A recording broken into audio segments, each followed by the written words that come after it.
네. 대학 수학 능력 시험이 아니라 실험이다. 이런 얘기까지 지금 나오고 있는데요. 수능 오류 논란 파장 지금 점점 커지고 있죠. 네, 그렇습니다. 대입 수능, 지난해 세계지례에 이어서 올해는 생명과학2에서 문제점이 발견돼 복수정답 가능성 커지고 있습니다. 왜 이런 일이 계속되는 걸까요? 전문가 모시고 이야기 나눠보겠습니다.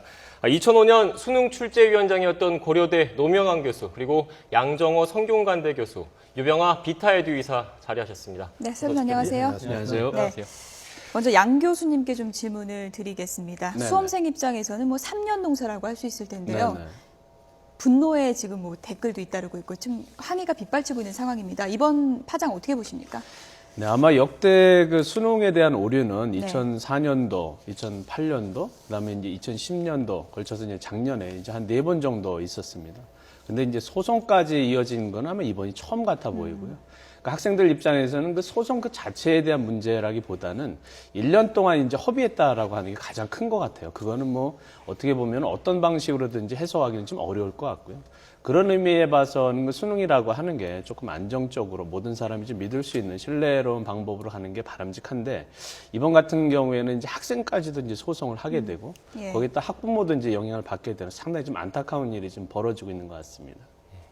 지금 뭐 이번에 뭐 지난해 세계지리 문제 같은 경우에는 이미 복수정답이 인정되지 않았습니까? 이제 그런데 이번에 같은 경우에도 복수정답이 인정이 된다면 뭐 점수에 따라서 뭐 수시로 갈지 뭐 정시로 갈지 뭐 입시 준비하는, 그러니까 대학 입시 준비하는 학생들 그리고 학부모들 입장에서는 뭐 혼란스러울 수밖에 없을 것 같은데 어떻게 될 것으로 보십니까? 그렇죠. 지금 생명과학 2가 복수 정답이 이제 인정 시에는 이제 원점수 기준으로 할 때 평균 1.3점 정도가 상승이 되고요. 네.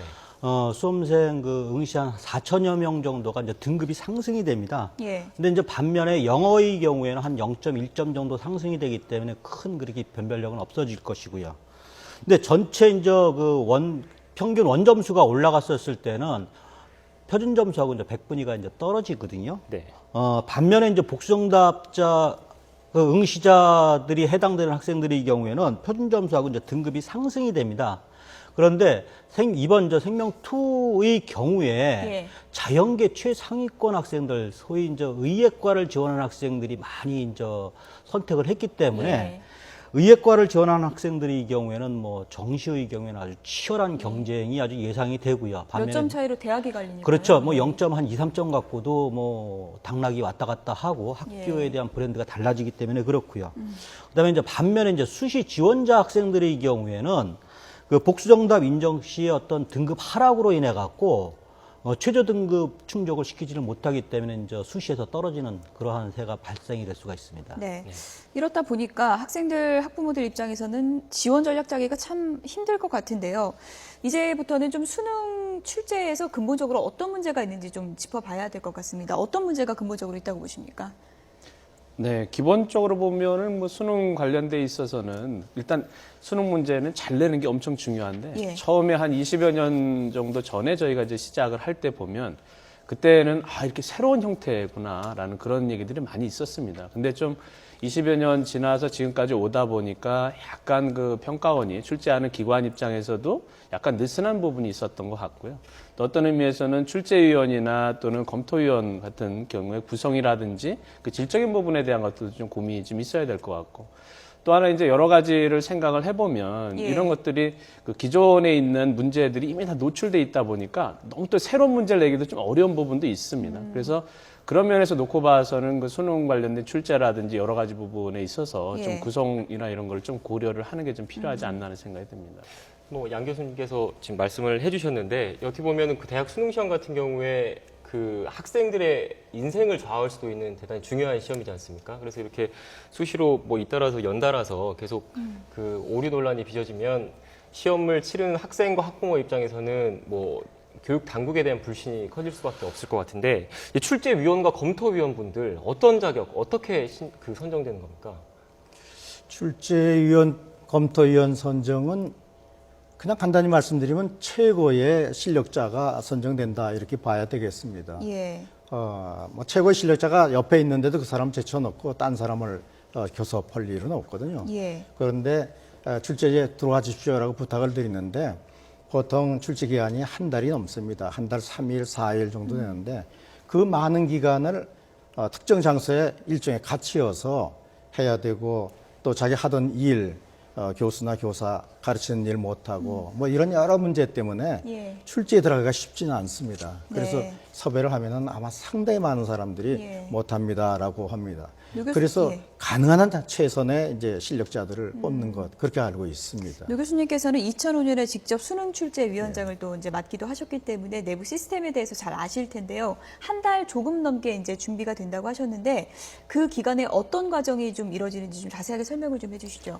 한 달, 이틀, 3일, 4일 예. 아마 이 정도 출제를 하게 되는데 그중에 반은 인쇄하고 인쇄물을 각 지역 학교로 배송하는 그 일을 하게 됩니다. 2주 정도 걸리거든요. 예. 그러면은 실제 이제 출제하고 검토하는 기간이 한 보름 정도 될 겁니다. 보름 정도 중에서 한 닷새 정도는 검토 기간으로 일단 빼놓아야 합니다. 예. 그럼 출제 기간이 열흘이죠. 어떻게 보면은 짧다라고도 볼 수 있고, 예. 그런데 굉장히 지루합니다. 예. 그 열흘 동안에 오로지 출제만 한다면, 밖에서는 잘 모르시겠지만은 출제에 들어가서 지내는 그 열흘 동안은, 예. 그리고 그 이후는 해놓고 긴장이지만 열흘 동안은 수없는 논쟁을 하거든요. 엄청나게 신랄한 서로의 논쟁. 그래서 최상의 문제 만들려고 하는데 그게 본질적으로 아무리 노력을 하더라도 문제가 있을 수 있는 여지는 충분히 있죠. 직접 출제를 하셨으니까요. 지금 이제 열흘 정도 기간이 주어지는 셈이라고 하셨는데요. 어떻게 보십니까? 더 늘릴 필요가 있다고 보십니까? 적당하다고 보십니까? 늘리기는 쉽지 않습니다. 왜냐하면 사람들이 와서 출제를 해야 되는데 예. 들어올 사람이 별로 없고 또 일에는 이런 게 있어요. 기간을 늘린다고 해서 정말 질이 더 좋아질 것인가 그것이 의문시되는 경우도 있거든요. 예. 문제는 그 과제 자체가 어렵다. 이렇게 이해를 해야 될 것 같습니다. 보통 한 사람이 한 두 문제, 세 문제, 네 문제 정도 내는데 이 양반들은 그 분야의 최고 전문가들이에요. 그래서 내는 건 그렇게 어렵지 않습니다. 그런데 다방면으로 검토를 해야 되거든요. 예. 거기서 상당한 정도로 지적이 됩니다. 그럼 고치고 하는 그 일이죠. 기간은 늘리기가 좀 쉽지는 않을 것입니다. 지금 뭐 교수님 말씀대로 한다면 그 출제 과정, 출제 기간 자체가 일단 짧다는 거는 뭐 어쩔 수 없는 현실인 것 같습니다. 그리고 그 상태에서 최대한 뭐 오류가 없도록 검토를 하고 있다는 말인데, 그래도 제가 지금 이게 94년도에 수능이 시작됐는데 지금 올해 그렇지만 한 20년 가까이 되지 않았습니까? 20년 가까운 시간 동안 한 대여섯 차례 정도 오류 논란이 있었던 것 같아요. 근데 이렇게 그 검토를 하신다고 한 상태에서도 계속 오류가 불거지고 있는 이유, 개선책은 뭐라고 보십니까? 근데 아까 이제 우리 양 교수님도 이제 이 부분에 대해서 약간 언급을 하셨는데 네. 처음에 이제 수능이 했었을 때는 어떤 창의적인 문제, 아주 참신한 문제, 또 생각하는 문제들이 상당히 많았었거든요. 근데 이제 이게 20년이 지나다 보니까 어떤 그 페더라임이 빠졌고요. 네. 그 다음에 이제 2010년부터 EBS 수능 연계 70%. 예. 이때부터 상당히 좀 문제가 많이 됐죠. 실질적으로 오류 문제 났던 것들이 대부분 EBS 교재와 관련된 문제들이었었거든요. 네. 근데 이것은 무슨 얘기냐면은 EBS 교재 자체가 충분하게 검증되지 않은 문제들. 작년의 경우에도 상당히 많은 그 오류들이 발생이 됐었는데 이제 그러한 것을 가지고서 이제 하다 보니까, 그리고 또 한 가지가 시험이라는 것은 똑같은 문제를 출제를 못 하는데 예. 오류된 문제를 가지고 다시 이렇게 소위 말하는 이제 꼰다라고 하거든요. 이제 그러다 보니까 더더욱 이제 그러한 것들이 발생이 되지요.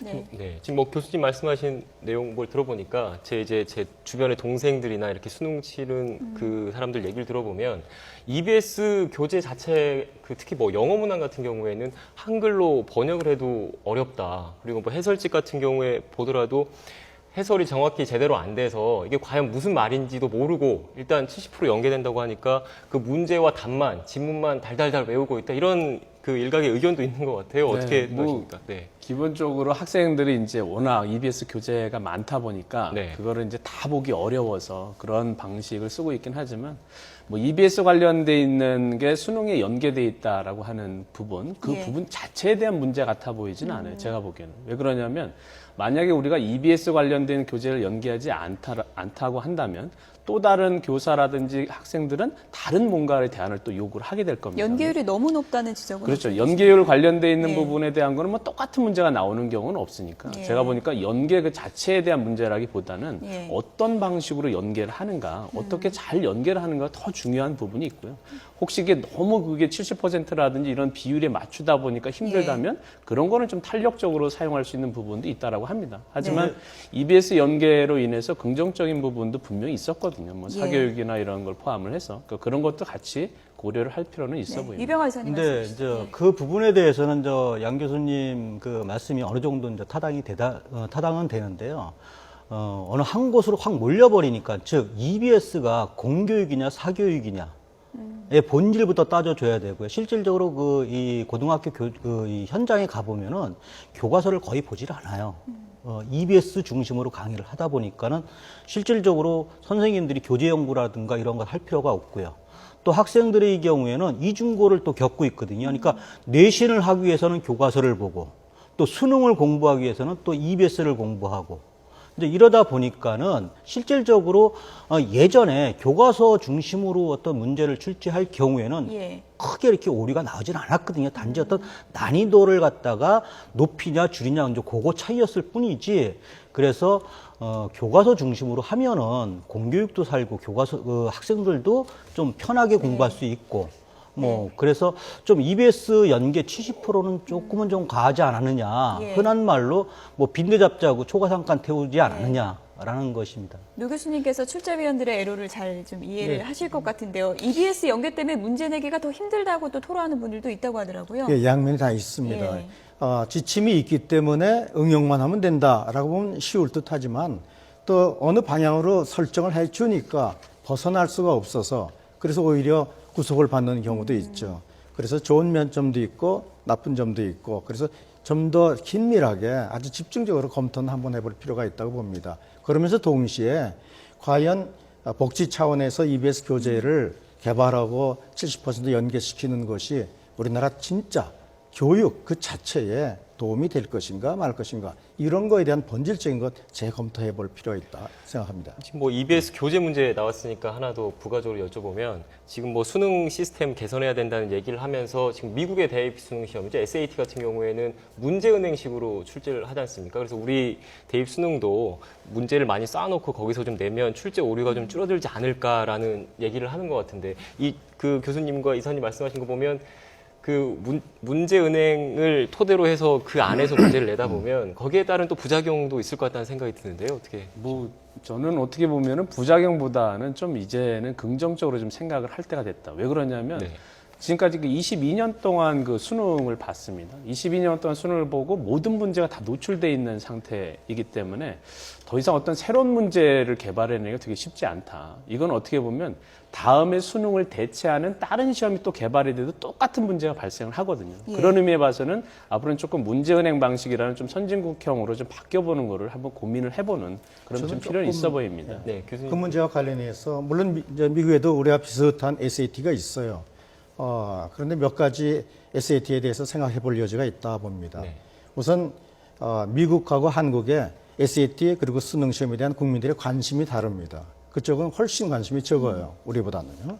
두 번째는 문항의 질이 SAT 문항보다는 우리 질이 훨씬 더 좋습니다. 수능이. 그리고 잘 검토해 보면은 SAT도 문제가 참 많아요. 거기는 우리 같이 대한민국의 총 지력들이 모여서 검토하는 일이 없어서 그렇지, 또 별 관심이 없어서 그렇지, 우리 품질이 이쪽이 더 낮고 또 오류도 여기가 훨씬 더 적은 걸로 알고 있습니다. 네. 그리고 우리도 문항을 많이 저축하고 있어요. 그것을 응용하고 있는 수준에 지금 들어와 있습니다.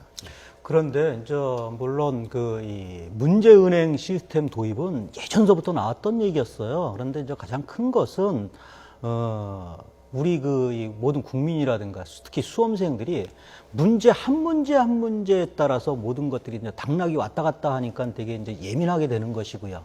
또 두 번째의 경우에는 이거에 대한 책임 소재가 발생이 되었었을 때 누가 책임지느냐. 실질적으로 이제까지 많은 것들이 있으면 책임지는 사람은 한 사람도 없었거든요. 그러니까는 이러한 것들의 어떤 전체적인 것들이 총망라가 되다 보니까는 그냥 그때그때, 그러니까는 시험을 출제로라도 뭐 한 달여 동안에 그냥 고해 이렇게 넘어가다 예. 보니까 이제 이러한 문제들이 발생이 되는 거죠. 지금 뭐 여러 가지 방식들이 이제 거론이 되고 있는 게 이제 현실인데요. 뭐 사람이 하는 일인데 수능 문제를 냈는데 오류가 어떻게 한 번도 없을 수 있느냐 이런 얘기도 나오고 있는 게 사실이지만 수험생들 이제 미래가 달린 일이니까요. 구조적으로 봤을 때 검토 작업 문제를 제기하는 분들도 상당히 많습니다. 검토 작업이 이제 뭐 특정 학교 출신들이 몰릴 경우에는 제대로 안 이루어질 수도 있다 이런 시각도 있던데 노 교수님 어떻게 보십니까? 그런 얘기가 좀 있습니다. 예. 그런데 실제 제가 출제위원장으로도 또 출제도 뭐 다 참여해 봤는데 그것은 걱정하실 필요가 없어요. 거기 온 사람들을 특정 학교를 많이 뽑은 건 결과지 예. 처음부터 그걸 배정해가지고 그쪽을 많이 뽑은 건 아닙니다. 그래서 그 분야에 많은 사람들 중에서 괜찮다 뽑으니까 그렇게 된 겁니다. 둘째는 그러면은 특정 학교 사람들이 많이 모인 그 집단의 출제 과정과 아니면 골고루 뽑은 사람들과의 사이에 어느 쪽이 제도적으로 좋으냐 한다면은 저는 오히려 그런 거 상관없이 자유스럽게 하는 게 제일 좋은데 누가 더 자유스러운가 하면은 그냥 선후배로 돼 있는 실력 있는 사람들끼리 하는 게 제가 보기엔 더 자유스러웠습니다. 왜냐하면은 자기들 다 알아요. 출제위원들. 이게 얼마나 중요한 일인가. 자기들이 총력을 기울여서 명예를 걸고 해야 하는 건데 선배가 얘기했다 그러니까 나 얘기하지 말아야지. 그런 사람은 아무도 없어요. 잘 아니까 오히려 치열하게 논쟁이 일어나고 있습니다. 뭐 지금 한 20여 년이 도입된 다음에 이제 초기에 수능의 초기에는 아주 우수한 인재들이 가서 이제 출제도 하시고 검토도 하고 하는 부분이 필요한 부분이 있습니다. 하지만 지금 시점에 와서 보면 좀 다양하게 우리가 들어가서 인력풀도 좀 확대를 하고 또 검토위원하고 또 출제위원하고의 내부에 회의하는 부분에 대한 게 어떤 방식으로 현재 진행됐는지에 대한 게 충분히 좀 확인이 될 필요가 있어 보입니다. 왜 그러냐면 이미 물론 그 안에서는 뭐 검토 회의도 하고 모두 회의 있고 회의를 했다라고 하지만 어떤 방식으로 해서 이번에 문제가 된 부분에 있어서도 과연 거기서 내부에서 이의 제기가 있었냐 이 부분에 대한 걸 집중적으로 살펴봐야 되거든요. 지금 많은 학생과 학부모들이 약간 좀 울분에 차 있고 좀 아쉬워하는 부분은 내부에서 혹시라도 누가 이의 제기한 부분이 있었는데 묵살이 된 게 아니었겠냐라는 그런 부분이거든요. 결국 그런 거는 선후배 관계라든지 어떻게 보면 학연 관련된 부분에 있어도 분명히 논란거리가 된다. 대표적으로 여태까지 위원장이나 관련되어 있는 심사위원들을 쭉 통계를 내보면 전체적으로 봐서는 70%, 80%가 특정 대학 출신입니다. 이건 어떻게 보면 우리나라 교육이나 수능이라고 하는 시험의 성격에 봐서는 좀 다양하게 많은 사람들의 능력을 키워서 할 수 있는 부분을 만들어주는 것이 앞으로를 위해서도 바람직하다는 생각이 듭니다. 그 문제와 관련해서 이해를 구하는 말씀 좀 드릴게요. 출제하고 그다음 검토를 하는데 출제위원들끼리 검토합니다. 상당히 많아요. 그래서 애초에 출제된 것이 그대로 살아남기가 거의 없습니다. 다 내려오고 다시 출제하고 합니다. 두 번째는 또 검토위원들이 따로 들어와서 해요. 그 검토위원들이 해서 검토 의견이 나올 때 출제는 이게 위원은 자기 나름대로 얘기하고 검토위원 또 얘기하는데 둘이 충돌한 다음에는 판정을 어떻게 하는가? 무조건 검토위원들의 의견을 받아들입니다. 네, 또 한 가지가 이제 검토위원 문제인데요. 실질적으로 그 수능 문제에 대한 검토를 하려면은 최고의 어떤 베테랑 교사, 실질적으로 학생들하고 가장 저기한 그 베테랑 교사들이 나가야 되는데 일선 학교의 경우에 이제 이러한 선생님들을 갖다가 출제위원으로 할 때는 학교에서는 거부를 합니다. 왜 거부를 하냐면은 그 선생님들이 빠져나갔었을 때 그 학교 학생들이 거의 이 많은 손해를 끼치다 보니까 실질적으로 베테랑 선생님들이 나가면 상당히 좋은데 그렇지 않은 선생님들이 이제 이 착출이 되다 보니까는 아무래도 이제 검토 과정에서 좀 좀 미진한 부분들이 좀 발생이 될 수가 있죠. 그리고 하나 더 덧붙여서 여쭤보면 지금 현재 그 출제 시스템이 출제 자체는 이제 교수님들이 하시고 검토는 이제 그 선생님들이 일선학교 선생님들이 하신다는 말씀이 있더라고요. 근데 그 일반적으로 생각을 했을 때 이제 그 학생들의 수준이나 일선 학교 현장의 그런 분위기 같은 걸 감안을 한다면 출제위원회, 그러니까 교수님들과 교사를 나누는 게 아니라 출제위원 중에 일선 학교 현장에 그리고 학생들의 실력들을 반영할 수 있는 선생님들이 포함되는 것도 뭐 개선책 중에 하나일까 아닐까라는 의견도 있는 것 같은데요. 그거는 이제 그 2000년대 네. 그 중반에 꾸준하게 논의가 돼서 현재는 이제 교사들도 이제 출제위원으로 포함되어 있긴 합니다. 하지만 이제 그 비율이 그 교수님들이 많이 그 경험도 가지고 있으시기 때문에 한 7, 80% 이렇게 되시고 교사분이 한 20% 정도를 이제 차지를 하고 있는데 네. 예. 어찌됐든지 간에 안에서 검토를 하거나 논의하는 부분이 보는 사람의 입장에 따라서 이게 공정하고 합리적으로 되는 부분이 있긴 하지만 또 다르게 또 보게 보면 이게 뭔가가 좀 미진한 게 있지 않나 이런 생각이 분명히 들 수 있는 부분이 있거든요. 네. 저희가 보면 하나라도 이렇게 문제가 발생을 하면 수능 전체가 흔들리고 전체 출제위원이 어떻게 보면 욕을 먹게 되고 또 심지어는 뭐 평가원장이나 뭐 교육부 장관이 교체되는 그런 것이 많이 발생을 하고 있습니다.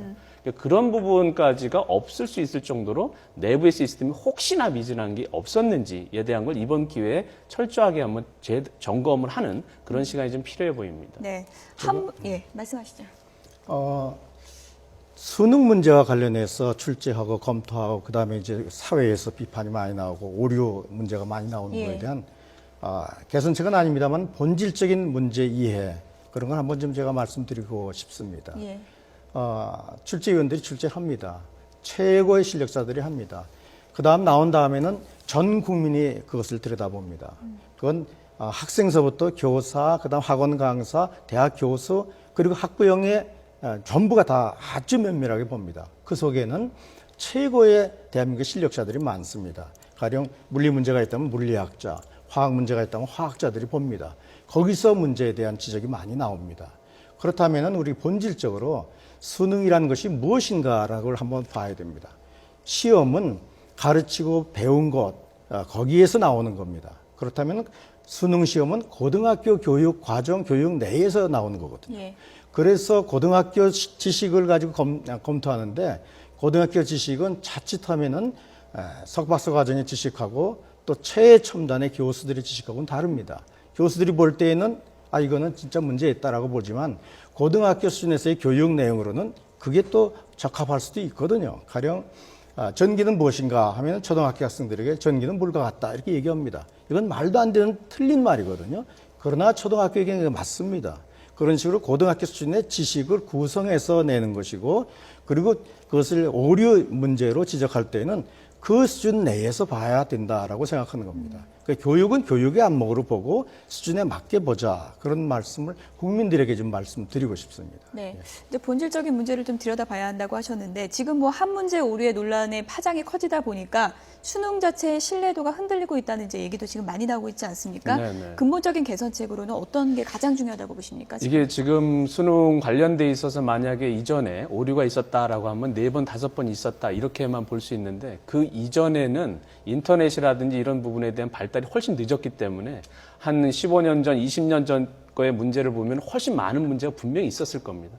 근데 제가 보기에는 이런 것들이 어쨌거나 출제를 한 다음에 문제가 발생을 한다면 평가원도 조금 적극적으로 과감하게 판단을 내는 것이 필요하지 작년처럼 이렇게 막 미온적으로 해서 예를 들면 교과서에 있는 내용만 보면은 이 문제는 풀 수 있습니다. 이건 맞습니다. 이런 방식으로 설명을 한다라고 하면 누가 그걸 받아들일까요? 이거는 법원에서는 교과서에 있는 내용만 판단하는 것이 아니고 여러 가지 사회에서의 의견, 전문가의 의견을 동시에 반영을 하기 때문에 궁극적으로는 교과서에 대한 논의보다는 사회적으로 받아들일 수 있는 정도를 어떻게 보면은 일반 사람들이 수용을 하는가가 가장 중요한 겁니다. 그러니까 그런 의미에 봐서는 이번처럼 이렇게 불필요한 파장을 일으키기보다는 적극적으로 정답에 문제가 발생을 하면 예. 적극적으로 그 부분에 대한 걸 응해주는 것이 이번에서도 아마 그런 걸 저는 기대를 하고 있습니다.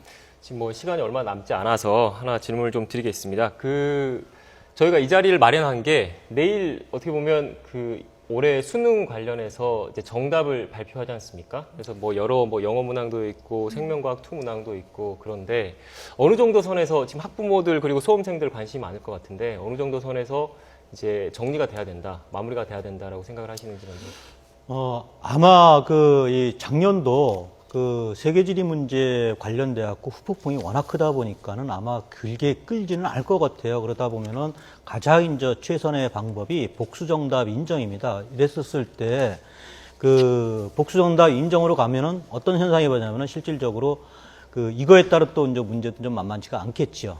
그러나 바라는 것은 우리 학생들이 1년 동안 자기가 공부한 내용을 갖다가 충분하게 검증을 받고 이거에 대해서 본인들이 합리적으로 이게 인정을 하는 그런 시스템이 되었으면 좋겠어요. 네, 저도 마찬가지입니다.